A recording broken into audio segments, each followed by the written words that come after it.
Subscribe करें हमारे YouTube channel साधना gold को और पाएं वीडियोस सबसे पहले। बेल आइकन दबाना ना भूलें। एक बहू ने अपने पति से कहा, सुनो मैं तुम्हारी मां से परेशान हो गई हूं। क्यों परेशान हो गई हो? बोले से बीमारी है।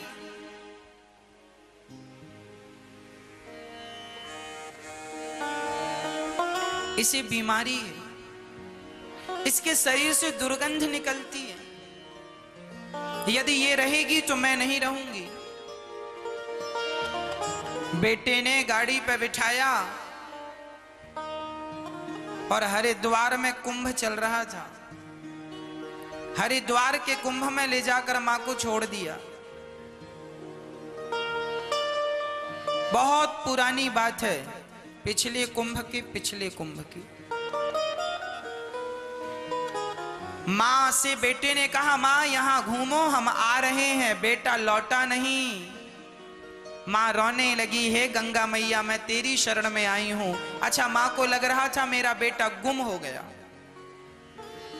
वो मां बार बार गंगा मैया से बोले, मां तुम तो मैया हो, गंगा मैया हो, मेरा बेटा इस भीड़ में कहीं खो गया। बोला था अभी आ रहा हूं, अभी नहीं आया। मां वहीं बैठी है जहां बेटा बिठाल के गया। इसलिए बैठी है कि मेरा बेटा आएगा, मुझे घर ले जाएगा। मुझे कुंभ नहवाने लाया था। मेरा बेटा कितना अच्छा है, वो ये नहीं जान रही है कि मुझे छोड़ने आया है यहाँ। वो ये समझ रही है कि मेरा बेटा मुझे तीर्थ कराने लाया है। जब नहीं आया, 2 दिन बीत गए। मां रो पड़ी, गंगा मैया से बोली, मां बेटा नहीं आएगा, मैं डूब कर मर जाऊंगी।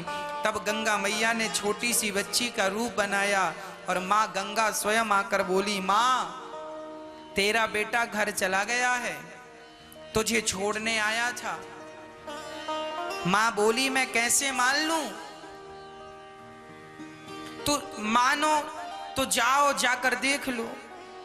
मां बोली, मैं जाऊंगी नहीं, घर पर दूर से ये तसल्ली हो जाए कि मेरा बेटा सही सलामत घर चला गया। मां आई, चुपके से दूर खड़ी होकर मां देख रही है अपने घर को। तभी घर की बालकनी में दोनों पति पत्नी खड़े थे, ठंडी ठंडी हवा का आनंद ले रहे थे। मां ने दूर से ही आशीर्वाद दिया, बेटा सुखी रहो अपने जीवन में।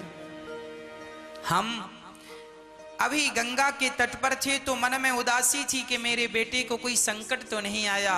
अब मैंने देख लिया कि मेरे बेटे पर कोई संकट नहीं है। मैंने अपने जीवन के संकट तो मैं झेल लूंगी, मैं अपने जीवन के संकट तो सहन कर लूंगी, पर बेटा तेरे जीवन में कोई संकट आ जाएगा तो मैं सहन नहीं कर पाऊंगा।